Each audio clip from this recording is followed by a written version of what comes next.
The secret of man's being is not only to live but to have something to live for. People really do like seeing their best friends humiliated. A large part of the friendship is based on humiliation, and that is an old truth, well known to all intelligent people. The more I detest man individually, the more ardent becomes my love for humanity. Man is a creature that can get accustomed to anything, and I think that is the best definition of him. What man wants is simply independent choice, whatever that independence may cost and wherever it may lead.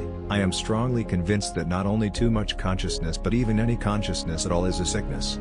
Believe to the end, even if all men went astray and you were left the only one faithful, bring your offering even then and praise God in your loneliness. Lamentations comfort only by lacerating the heart still more. Such grief does not desire consolation. It feeds on the sense of its hopelessness. Lamentations spring only from the constant craving to reopen the wound. Lack of originality, everywhere, all over the world, from time immemorial, has always been considered the foremost quality and the recommendation of the active, efficient and practical man. She looked much younger than her age, indeed, which is almost always the case with women who retain serenity of spirit, sensitiveness and pure sincere warmth of heart to old age. If you were to destroy the belief in immortality in mankind, not only love but every living force on which the continuation of all life in the world depended, would dry up at once. Active love is a harsh and fearful thing compared with the love in dreams. Love in dreams thirsts for immediate action, quickly performed, and with everyone watching. Indeed, it will go as far as the giving even of one's life, provided it does not take long but is soon over, as on stage, and everyone is looking on and praising.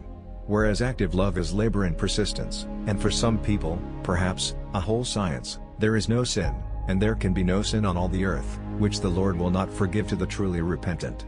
Man cannot commit a sin so great as to exhaust the infinite love of God. Can there be a sin which could exceed the love of God? By interpreting freedom as the propagation and immediate gratification of needs, people distort their own nature, for they engender in themselves a multitude of pointless and foolish desires, habits, and incongruous stratagems. Their lives are motivated only by mutual envy, sensuality, and ostentation. In such situations, of course, people don't nurse their anger silently, they moan aloud. But these are not frank, straightforward moans. There is a kind of cunning malice in them, and that's the whole point. Those very moans express the sufferer's delectation. If he did not enjoy his moans, he wouldn't be moaning. Love all God's creation, both the whole and every grain of sand. Love every leaf, every ray of light. Love the animals, love the plants, love each separate thing. If thou love each thing thou wilt perceive the mystery of God in all, and when once thou perceive this, thou wilt thenceforward grow every day to a fuller understanding of it, until thou come at last to love the whole world with a love that will then be all-embracing and universal. A society should be judged not by how it treats its outstanding citizens but by how it treats its criminals. If one wanted to crush and destroy a man entirely, to mete out to him the most terrible punishment, all one would have to do would be to make him do work that was completely and utterly devoid of usefulness and meaning.